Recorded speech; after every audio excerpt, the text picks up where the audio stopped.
Criminals, Judges, and I by VMS. It's a heart melting, real story based on the life of Dr. Meera, written by Dr. Sarah, a psychologist. Introduction. Dr. Sarah, a psychologist, had seen it all, decades of counseling women, unraveling tangled psyches, and listening to stories of trauma, abuse, and heartbreak. She understood grief, fear, and resilience, but nothing could have prepared her for Meera. Meera's life was a litany of horror stretched across decades. A childhood scared by betrayal, a womanhood marked by exploitation, and an existence defined by relentless criminality around her. Sexual predators in workplaces, abusive siblings, and corrupt cops and indifferent judges had turned her life into a labyrinth of fear. Sarah looked at her friend and a colleague with a mix of awe and horror. How could a single person survive so much? And yet Meera did not with resignation, but with a quiet, burning defiance that neither criminal nor court could extinguish. This memoir was Sarah's attempt to make Meera's invisible struggle visible. It was not just a story of crime and injustice, it was a testament of human resilience to endurance and to the moral courage required to live when the world conspires against you. In the chapter 1, the memoir begins the first time Meera opened her mouth about her life and she felt the walls shrink around her. Words were dangerous, yet silence had nearly killed her. She sat at her desk, pen hovering over the paper above, and for a moment she was just a girl again, 13 years old, hiding in the shadows of her father's house, listening to the drunken roar of her brother Rajesh, and he was everything she hated, loud, arrogant, unmoved by consequence, a criminal lawyer, a womanizer, a predator in her own home. And Meera had always known that he did not see her as a sister to him. She was just a body he could claim, a challenge, a nuisance. And when their father passed away, leaving her rightful share of the family property, the danger became tangible. Rajesh smelled her fear and moved to suffocate her. The memory burned her as she wrote the day she went to police in Chennai, trembling but resolute. She could still feel that the heat of the rowdy Ramesh, a real estate fellow, pressing against her in the corridor, the sweat streaking her blouse to her skin, and concrete cold under her hands where he hovered her against the wall. Sign it, he had hissed, his breath swore with alcohol and malice, or you and your child will disappear. And she had stared at him, fury and terror tangled like fire in her chest. She had tried to reason, to negotiate, but Rajesh laughed at her as though she were a child begging for candy. That laughter followed her for years. The station was worse than she remembered. Inspector Malarkudi, a woman in uniform yet stripped of conscience, had leaned over the desk with a predatory smirk. Did you expect us to play your little game? She asked. 8 years, madam, 8 years. And now you want an FIR. Do you have 2 lakhs for me to push it forward? Meera felt her stomach twist. Her voice trembled, but she spoke anyway. I just want justice. I just want my property back, my child. And your child doesn't belong here, Malarkudi snapped, cutting off her. The next hour was a blur. Ramesh, the real estate rowdy, appeared laughing with his advocate. The CCTV conveniently switched off, and Meera's arms were crushed under the weight of authority, pain blossoming in her fingers. She cried, begged for mercy. She swore that she would live forever and never talk about it. The night air outside the station never felt sweeter. Bangkok or Bangalore, it didn't matter. She escaped, a heart hammering, carrying nothing but a folder of evidence and the weight of memory. 2 years later, news came. Rajesh, her brother, was dead, but the property already stolen. Her sisters were blackmailed, and the rowdy Ramesh, he had usurped the total property worth more than crores, more than 5 to 10 crores. Her life rendered barren by the man who wielded power as a weapon. Years later, Mira's story might have been invisible to the world, but not to Dr. Sarah, the psychologist. I listened to thousands of traumas as she shattered. She had seen shattered minds, women broken by circumstance, but nothing like this. 8 years of calculated cruelty, of sexual exploitation, betrayal of family and state. Sarah sat stunned, notebook open, fingers tracing the lines on a friend's narrative as Mira spoke. And through it all, Mira had survived. The next chapter, the flashback, the brothers' house. Mira had always known fear as a shadow at her house back, and that day it pressed her chest like stone. The house she had grown up in, the same house filled with laughter, study table, smell of her father's old leather briefcase, had transformed into labyrinth of menace. Every hallway echoed with Rajesh unpredictability, her criminal lawyer brother. Every door whispered threat, and she had four siblings. Madhav, he's the first brother, Rajesh, the second brother, criminal lawyer, and Tanya, she is the third sister, and Punya, the fourth sister, and she, the fifth one. She stood in the living room the afternoon, sun slicing through the blinds in narrow golden strips. Rajesh was sprawled on the sofa, bottle dangling loosely in one hand, the smell of alcohol thick on his breath, his laughter sharp and uncontrolled, cut through the fragile quiet. Mira's fingers itched toward the legal papers in a bag, the only shield she had against him, but she knew instinctively that any move too bold could provoke violence. Why do you keep coming here, Mira? He slurred, eyes narrowing. This property, it belongs to me, your father. He was weak. The word weak reverberated in her skull, not for the insult to her father, but for the intent behind it. He wanted her small, obedient, he wanted her to be small, obedient, and silent. And for the first time, she understood that fear was only part of the control.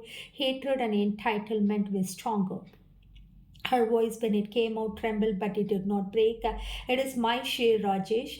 The law recognizes it. You cannot.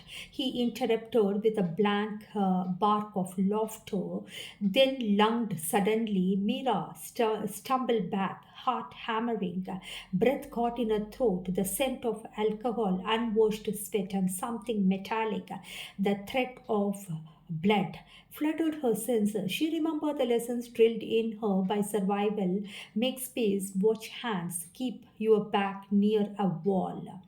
And then she saw him smile, a grotesque, a predatory smile, the brother she never knew. Days later, the real horror arrived. Ramesh, the real estate rowdy. Meera remembered stepping out of her father's house one evening carrying her son in her arms. When a car blocked the driveway, a man she had never met, eyes sharp, calculating, stepped forward. You shouldn't be here, he said casually, but the weight in his words made her stomach trace. Property is not kind to those who claim it. She tried a reason, and threats of police intervention, warnings of legal action, the inheritance paper clutched tightly. Ramesh only laughed low and amused, as if laws were jokes meant for the weak. He spoke of Rajesh, of forged papers, of the convenience of compliance, and suddenly Meera understood the scope of her isolation. Even the law, the very insinuation that promised protection, felt like a distant echo. She spent the night awake on the hard mattress of a guest room, plotting every sound outside, the scrape of the tires and the murmur of the distant voices was a potential threat, and every shadow held intent. And through it all, the weight of a child in her arms reminded her that escape was not only for her own survival but for his son. but for her son. By morning, Mira decided she could not fight them here and she could not bargain men like who mistook intimidation for authority. Her heart ached with the betrayal of her own blood, but survival demanded action.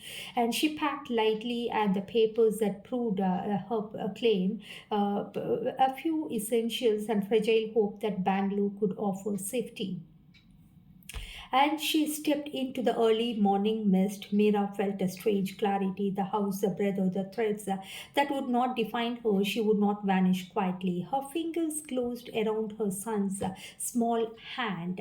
Each step toward the bus station was a refusal, a defiance, and did not know what laid ahead. Only the path behind had become death, and in that knowledge, she found the faintest pulse of power, one she could carry for years. At the property, Bangalore arrived like a tentative promise, and grey skies, crowded streets, and the persistent hum of life moving around her, indifferent to her struggle. Mira clutched her son's hand tightly as they disembarked from the bus. As every honk, every shout of a street vendor, every exhaust-laden breeze seemed to test her, as if the city itself were a mirror for her anxiety. She rented a small apartment, modest and unremarkable, place where threats could not find her easily. It smelled faintly of damp paint and disinfectant, and it was hers for now. That was enough. For the first time in the months, she could breathe without the immediate scent of danger pressing on her. It even in safety, the memory of her father's house and what has been stolen not at her, the 10,000 square foot property, once a symbol of security and the family, had been seized by her brother and the man he employed, Ramesh, the rowdy real estate Shanta Homes builder in Ambattur. She could still see the forged documents in her mind, the way the signature had been twisted to erase her existence. Each page was a betrayal linked with malice, and Mira had thought the law would encourage her claim. She had been wrong. Documents and evidence mattered only as far as in those power were willing to honor, and they were not willing. Her nights in Bangalore were sleepless, haunted, but what had she lost? She replayed conversation, imagined, and confrontation. She had never felt the weight of helplessness like a lead blanket on her chest. Her son, asleep beside her, stirred occasionally, and she would wake to press a hand on his back, reassuring herself more than him. Everything would be all right. Months passed, and then came the first glimmer of a possible ally, Shamundeshwari. Meera had known her in a college, intelligent, sharp, confident, and now she was a cybercrime officer. The idea of her was intoxicating. Perhaps the nightmare could end. Meera traveled to Chennai arranging a hired car after her own car broke down, and she could still remember the sharp smell of petrol, the rattle of engine, and the tension that coiled in her stomach with every kilometer. She arrived at Shamundeshwari's cybercrime office, and she was met with mockery disguised as disbelief. "So you came this way empty handed," Shamundeshwari said, her lips curling in a thin smile. Her voice carried an edge, and Meera realized that even potential allies would wield power like a blade. And Meera's throat went dry, and she had hoped for guidance, for support, and she had not counted on judgment. I have documents," she began, but Shamundeshwari interrupted. "8 years, Meera, 8 years. Where is the proof?" The officer leaned back, fingers steepled and assessing her like a test that had already failed. "I can help, but the higher ups, they move for money. 2 lakhs to expedite. You understand? Yes?" Mira felt rage prickingly beneath the surface. A raw molten heat she had learned to suppress in public. I will get back to you, she said quietly, but her hands shook. Anger and despair coiled together, a tight knot in her chest. Bangalore felt different when she returned. It was no longer a refuge, it was a space of strategy, a city of calculated movements. And Mira went to the commissioner, navigator, the labyrinth bureaucracy, endured that sneers and delays, and finally found herself in Ambato police station. Inspector Malakodi's glare hit her like a slap. Are we fools to entertain you, madam? 8 years and now you demanded an FIR, money or we won't move. Her voice sharp and mocking, carrying authority like a weapon. Mira's breath caught. She dialed the commissioner office, narrating the threat, her wounds trembling but precise. The plan was set. Wait until the criminal appeared. That night the station became a trap. Doors closed and the CCTV was switched on, and Mira's arms were pinned, fingers crushed, pain blooming across her skin. She cried, begged, promised compliance. When she stumbled out into the night at 11:30 p.m., heart pounding, lungs burning, and she understood a truth that she had known before: the system would not protect her, no matter the law. She returned to Bangalore carrying the trauma in her muscles and memory. Years later, the news of Rajesh's death arrived like a afterthought, and Ramesh still controlled the property. Her sisters were blackmailed. Her claim, her birthright had been erased. And yet Mira survived, and each document she preserved, each record she kept, each plan she made it secret was a defiance against a world that had tried to vanish her existence. Survival, she realized, was the first law that she would ever enforce. The next chapter, police encounter the police station, smelled of bleach and fear, and Mira's shoes echoed on the tile floor, a rhythm that seemed to mock her heartbeat. The fluorescent lights flickered intermittently and casting long shadows that danced across the walls like a thread she had learned to anticipate. And Inspector Malarkudi was waiting, arms crossed, lips tight, her eyes sharp and cold. 8 years, madam, she said. Do you expect us to chase the shadows for you now? Mira felt the familiar coil of rage and terror tightening around her ribs. She opened her mouth to speak, but the words seemed fragile, incapable of holding against the weight of authority. I have proof, she said, voice trembling but precise. Message, calls, evidence of blackmail. Inspector laughed low and cruel. Proof after 8 years? You think evidence ages like wine? It rots, madam. You should have come earlier. And Ramesh appeared casual, too unbothered. His presence pressed on Mira like the oppressive heat of the Chennai afternoon. The CCTV was off, and the door clicked shut, and she was alone with men who wielded the law as a weapon against her. And Malarkudi leaned forward, a smirk playing at her lips. Perhaps we should teach you patience the hard way. Her hands pined Mira's arm to the desk, fingers digging into her skin, pain flat, and tears threatened to spill. Please, Mira whispered, voice breaking. I just want justice for my property, for my son. And you will wait, Malarkudi said, voice flat, or you will learn what happened to those who persist. And when Mira left the station into the humid night air, she felt bones aches, lungs heaving, fear clinging like a second skin. And the next trauma, the syndicate, Shibu, the name alone, made her stomach knot. And she had first met him in a professional life, a neighbor, a man who smiled with intent hidden in the corners of his eyes. At first, he appeared courteous, interested in friendship, but within weeks, the mask slipped.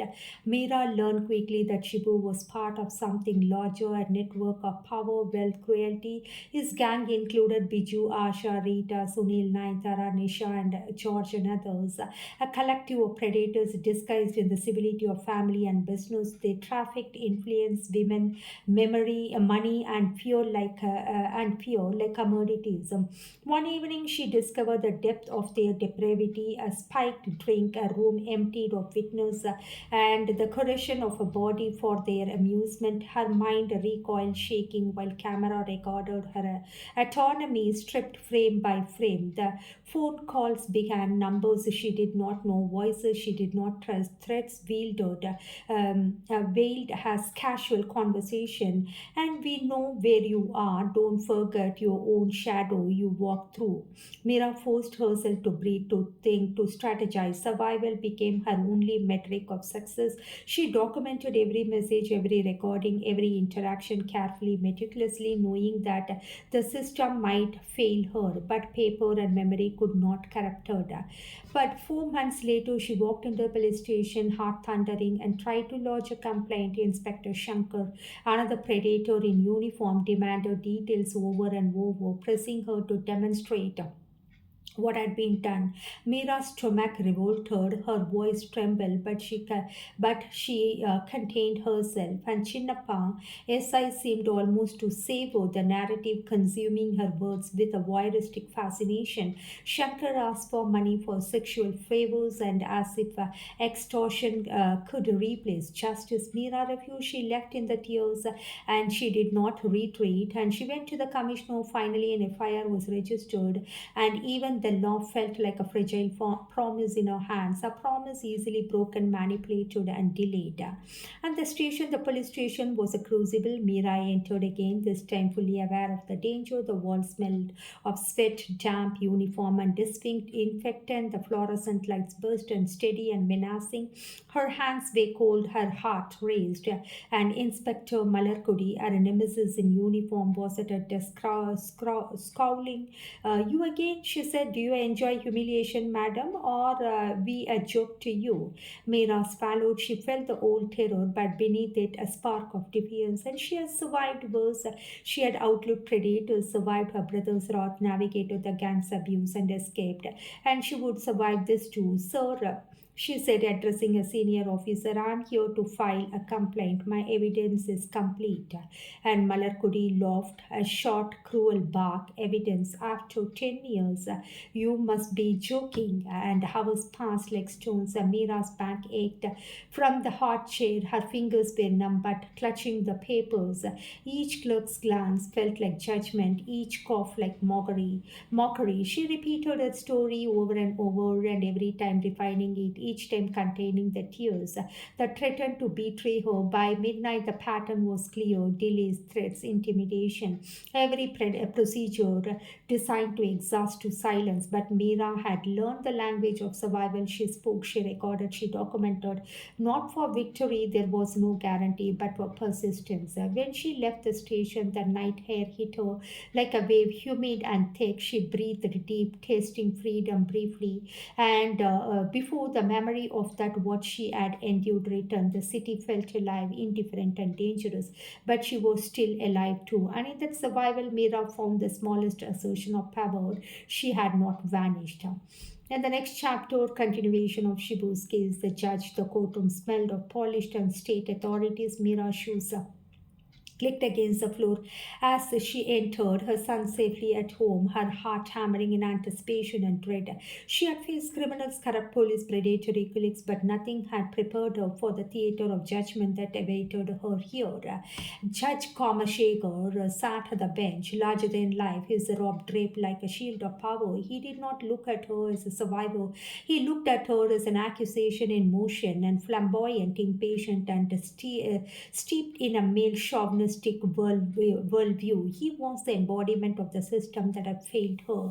State your case, he said, voice flat but heavy with disdain. 20 pairs of eyes followed her every movement, some curious, some judgmental. She felt each gaze like a physical weight. Mira swallowed, her throat ached, her hands trembled, but she straightened and she spoke slowly, carefully, recounting the months, the years, the atrocities.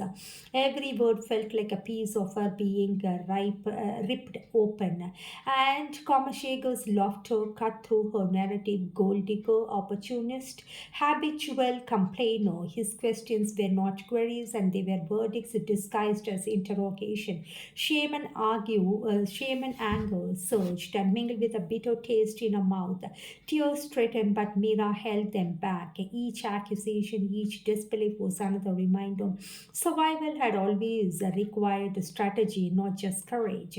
And when she left the courtroom that day, her legs ached, but not just from standing, but from the carrying of the weight of injustice. Her spirit, brushed but unbroken, whispered the same truth she had carried for years. You are not your oppressors, and you survived them. The next woman on the bench, the judge has been transferred. Her next judge, Sheetal, the magistrate, who later handled the case, was different. Mira noticed immediately a calm authority, eyes sharp but empathetic, listening in a way that did not slice her into fragments. And Sheetal asked precise questions, guided the proceedings with quiet competence, and treated Mira's testimony with respect.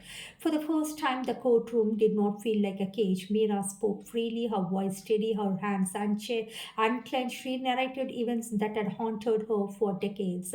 The exploitation, the betrayal, the predatory figures in her family and workplace. Yet, even here, in the rare presence of understanding, the system showed its cracks. The old public prosecutor, retiring and corrupt, found ways to dodge the case, to delay proceeding, to question evidence she had painstakingly preserved. 2 years of meticulous preparation were reduced to challenges over proof and procedures. Still, Sheetal managed to push the case forward to the Sessions Court, where a minimum sentence of 7 years could be imposed. Mira clung to this hope, a faint spark in the suffocating darkness. She understood, however, the hope in the courtroom was a fragile thing. Every delay, every question, every procedural maneuver could snuff it out. And sitting in the waiting area, Mira allowed herself to breathe. A small victory, perhaps, but a victory nonetheless. Her life had always been defined by moments of survival, and for none, survival felt like progress. And even then, a shadow lingered by the system, was imperfect, and justice delayed. And those who had harmed her life walked freely. Sheetal's sympathy could not erase the years lost, the trauma endured, but it gave Mira a rare gift, a glimpse of validation, of recognition, and not all power were wielded against her.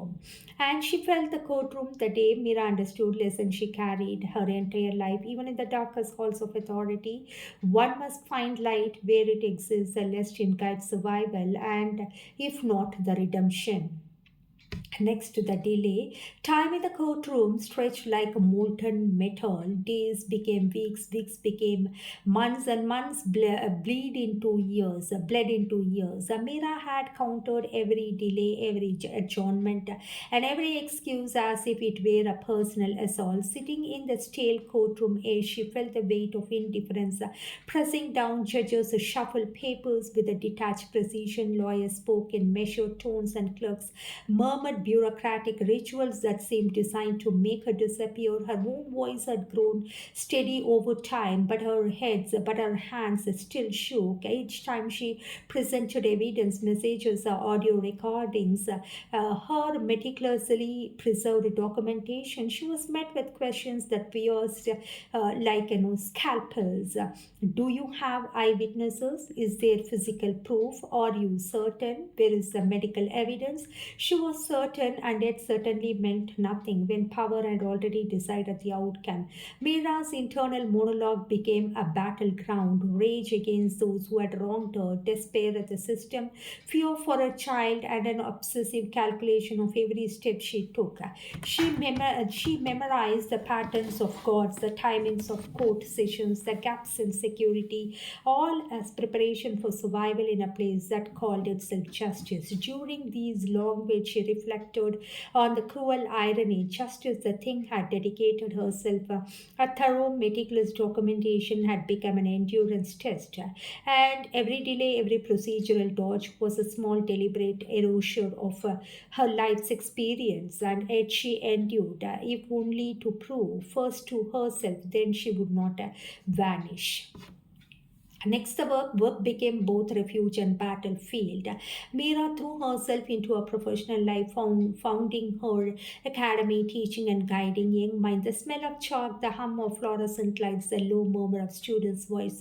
She became her constance in the world otherwise dictated by chaos. But even here, predators lurked, colleagues who smiled politely in daylight, whispered threats in corridors, men who claimed civility and would exploit vulnerability at night. night. She could feel their gaze at a tangible thing pressing against her back, a shadow on her shoulder, even in the bright classroom. One particular encounter still haunted her. Prabhakar, a senior colleague, attempted to exploit his position, his voice low and persuasive, his hand brushing hers under the guise of instruction. Mira froze, a familiar coil of terror tightening in her stomach, and but she remembered survival demand not into the courage but cunning. She documented every encounter, memorized every interaction, and learned to navigate danger as if walking a tightrope where jagged steel. And these things happened in the beginning of her starting career at the age of 21. And next, her experience in a school where she worked at Bell School in Chennai. The harassment took subtler form. Arati, the wife of founder, and demanded classes at odd hours, forcing Mira to stand for hours on end, deprived of rest, food, and even access to her son's well-being. The smell of disinfectant, oppressive heat of the classroom, the silent scrutiny of the watchman, it all became a sensory reminder of her endurance. And Mira's internal monologue wrote, "This is unfair, this is cruel, but I will not break, not for them, not for anyone." She called the police only to meet threats and mockery. Even in seeking help, the system reflected the world outside, corrupt, indifferent, cruel, and they are biased to the rich and powerful people.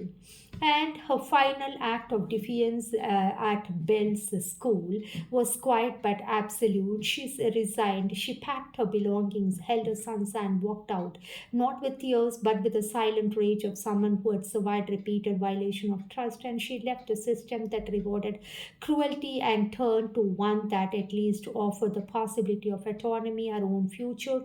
And every workplace, every confrontation, every dismissal, harassment became a lesson in survival. Mira learned not only to endure but to anticipate, to measure, to act strategically. Her body remembered, her mind catalogued, and her heart, though bruised, refused to yield.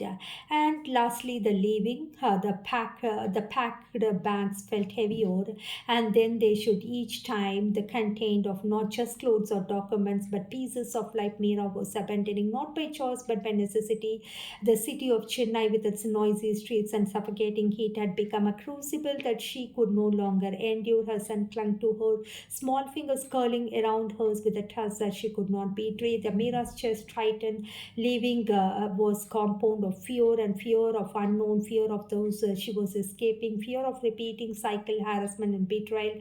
Taxi ride to Bangalore was silent. Engines hummed. The rush of wind against the windows. A faint smell of petrol mixed with anxiety. Mira started passing city street, and then will Bangalore be different? Will the predators follow? And every honk, every shout, every glimpse means a hammering. And she realized, though she was vigilant and careful, and she just faced more demons and more criminals and predators in Bangalore too.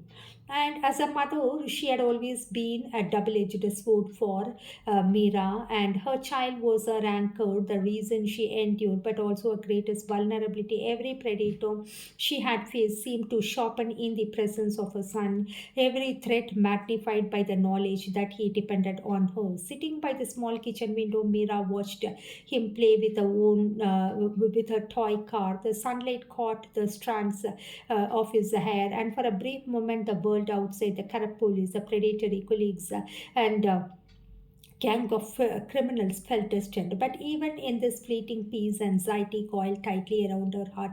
She imagined every worst cases, scenarios, kidnapping, harassment, blackmail. She felt the weight of responsibility pressing down heavier, and then the thoughts drifted to her own mother, who had passed before Mira could find justice for her inheritance, and how she had tried to shield her children, how she had struggled silently against a world skewered against women. And Mira realized that her fight was not generational, and she fought not only for herself but to the honor that legacy, protect her child from repeating the cycle of vulnerability and betrayal. Even in the clarity, guilt gnawed at her. She had escaped to protect, and survival had become a language, her mantra, and the bond with the child, small, tender, trusting, was a reason to continue navigating world designed to break her. And in that fragile bubble of motherhood, Mira found that not weakness but a fierce indomitable strength. And lastly, the acquittal, the courtroom smelled of polished wood and stale authority. By the day reeked of injustice, and Mira's chest tightened as she stepped inside, the weight of years pressing on her shoulders like chain. And she had rehearsed the story of thousand times, every detail, every nuance, every word meant to pierce the veil of indifference. Judge Ramani presided her, a man whose demeanor radiated impatience and condescension. Across the room, the public prosecutor Prasad shuffled papers with mechanical disinterest in the Shibu's case. Eyes avoiding hers with a presence was a distraction from routine, and Mira's hand shook, fingers clutching in the folder containing the evidence. And she had recorded audio messages and confessions, and she provided, but it was hidden safely.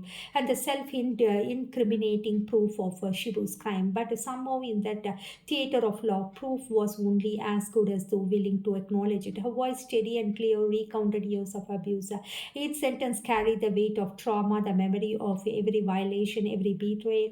Yet the court response was cruel, ritual of delay and doubt. Prasad leaned forward, dismissive. Madam, do you expect us to convict on self-declarations alone? We need witness, we need corroborations, and documents are insufficient. Mira felt a burning rage raising in her throat, a bitter fire mixed with helplessness. She could not see the smug confidence in Shibu's eyes. She could see the smug confidence in Shibu's eyes. He knew the system, he knew the court, he knew that her voice, however truthful, would be fragmented against layers of corruption. And the verdict came. Mira's world fell. Acquittal. Shibu walked free. Shibu is acquitted, smiling freely because of the lack of evidence and proof. And he has been acquitted. She froze as surreal numbers washing over her. Her mind reeled. The proof, the evidence, the years of survival, it all been for nothing.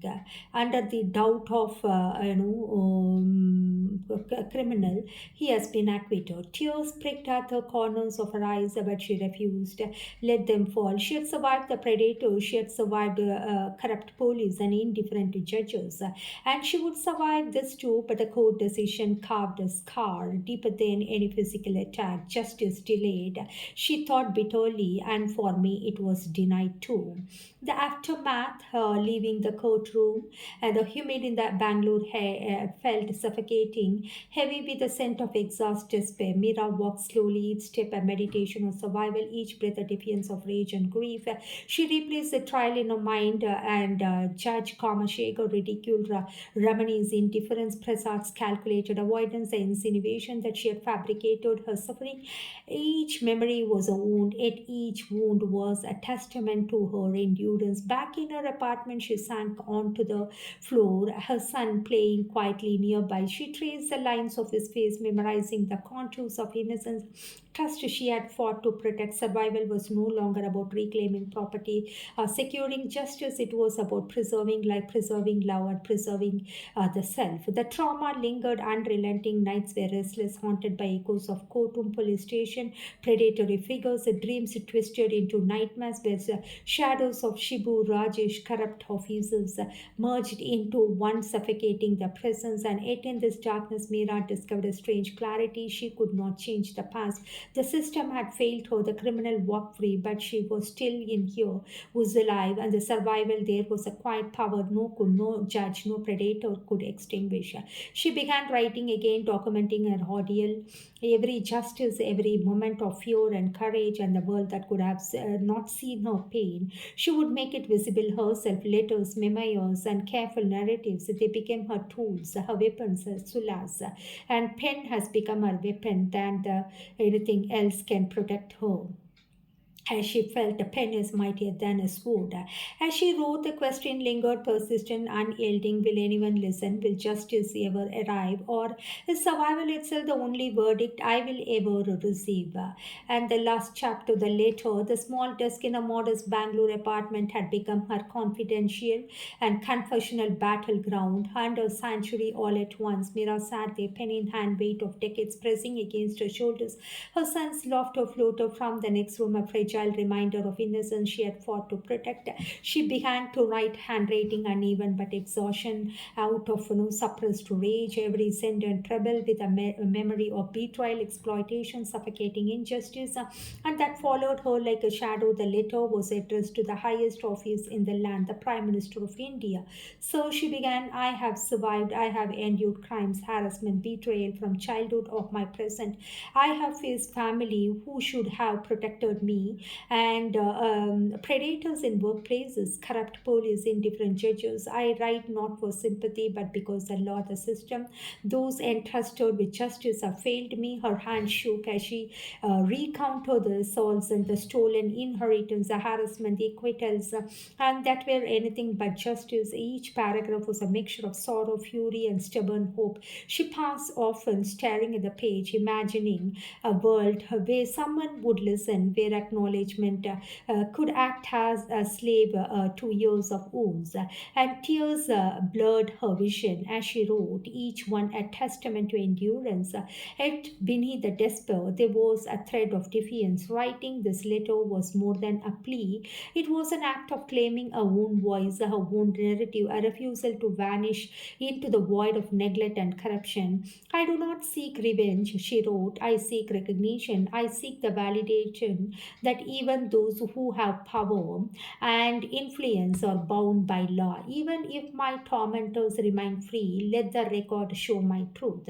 She sealed the envelope with trembling hands and wax seal like a fragile armor as she placed it into the postbox. Mira felt both hope and futility coiled tightly in her chest. Justice was uncertain, but survival, the act of being seen, being heard, was already hers. And lastly, the sentence that days after the letter was quiet by tense. Mira returned to a small apartment to her son, the fragile routines and nights were long filled with the echo of past traumas, but the act of writing had crystallized a truth. She had always known survival itself was her sentence, her burden, and a victory. And she thought about the years she had endured, the predatory brother, the corrupt police, the predators as neighbors and colleagues, the abusive people around, the indifferent courts, the acquittals, the denials, the mockery, all had carved her, shaped her, hardened her, and yet she was alive, she was here. Mira often reflected, even if injustice arrives, what would it change? The years are gone, the innocence is gone, the scars remain. Survival is all I have, but it is enough. In the quiet of her apartment, Mira allowed herself a small, almost imperceptible exhale. For decades, she had been fighting external forces, but now she could acknowledge her internal resilience, and she had navigated betrayal, exploitation, systematic failure, and she had emerged scared as but unvanished. The Prime Minister office might respond or might not. Legal channels might help her to move, or they might remain quiet for her traumas. And she felt that the Prime Minister office might respond or it might not. Legal channels might move or remain inert. The world might ignore her voice, or perhaps one day it would listen. But Mira knew this justice delayed may be denied, but not the act of recording truth, of asserting existence, of refusing to vanish. That was hers irrevocably. As she looked at her sleeping son, she whispered to herself, not for him, not for the world, but for herself. I survived, I endured, I am here, and this is my sentence. She has completed the memoir, which has been recorded as a book and published by Dr. Sarah, about Mira, the psychological traumas and hindrance and struggles and problems that she faced, but still she is longing for justice.